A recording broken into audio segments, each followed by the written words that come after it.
Samantala, tanggal na sa pwesto at naka-restrictive custody ang 10 pulis na inirereklamo ng pananakit sa ilang preso sa Biñan, Laguna. Ang mga salarin tinorture umano ang mga biktima sa pamamagitan ng ruleta na siyang nagtatakda kung paano pahihirapan ng isang preso.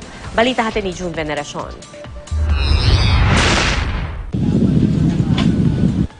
Ito ang compound ng Provincial Intelligence Drug sa Biñan, Laguna.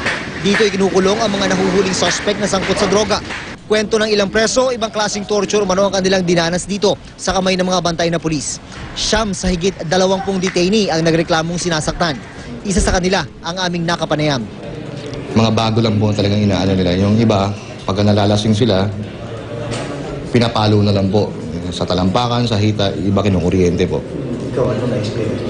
Pinapalo po sa hita. Pag tuwing po nalalasing yung mga nagiinom po yung mga pulis na iba doon. May kakaibang trip din daw ang mga bantay na pulis kapag nalalasing.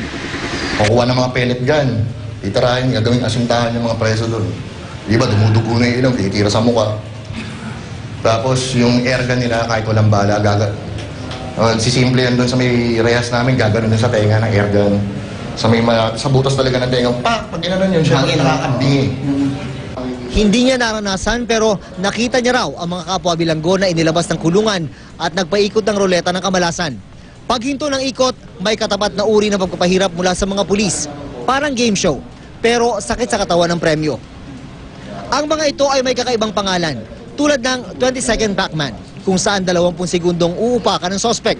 Meron ding 30 seconds paniki, kung saan isasabit pati warik na parang paniki ang suspect. 30-second tusok ulo, at 30-second duck walk Ferris wheel. Pac-Man, yung mga gano'n, yung tusok ulo, yun po, yung mga... Ano yung tusok ulo? Yung itatayo mo yung ulo mo sa semento na ilang minuto, pati warik po. Ano pa yung mga unusual? Yung Pac-Man, yung pipiringan ka sa mata at bubugbugin yung katawan mo na hindi mo alam kung sino yung mga sumusuntok sa'yo. Yun po. Sabi ng isang presong nakausap namin, nagsisimula daw yung pagtutorture sa kanila sa pagitan ng alas 12 ng hating gabi hanggang alas 2 ng madaling araw. Dito raw sa kainan, dinadala yung mga preso, dito sila pinapahirapan at dito daw ginagawa yung talagang kinakatakutan nilang pagpapaikot sa tinatawag nilang ruleta ng kamalasan. Pumutok ang kwento ng pagpapahirap na magsumbong sa Commission on Human Rights o CHR ang isang taga-Public Attorney's Office nitong Biyernes.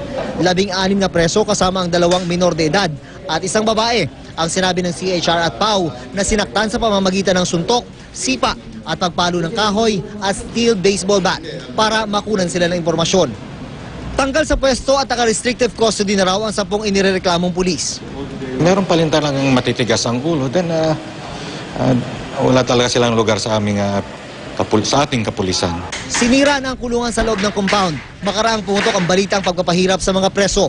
Ang mga bilanggo, inilipat na sa bagong gawa na kulungan. Pero ang kinakatakot ng mga preso, baka balikan sila ng mga pulis na inireklamo nila ng torture.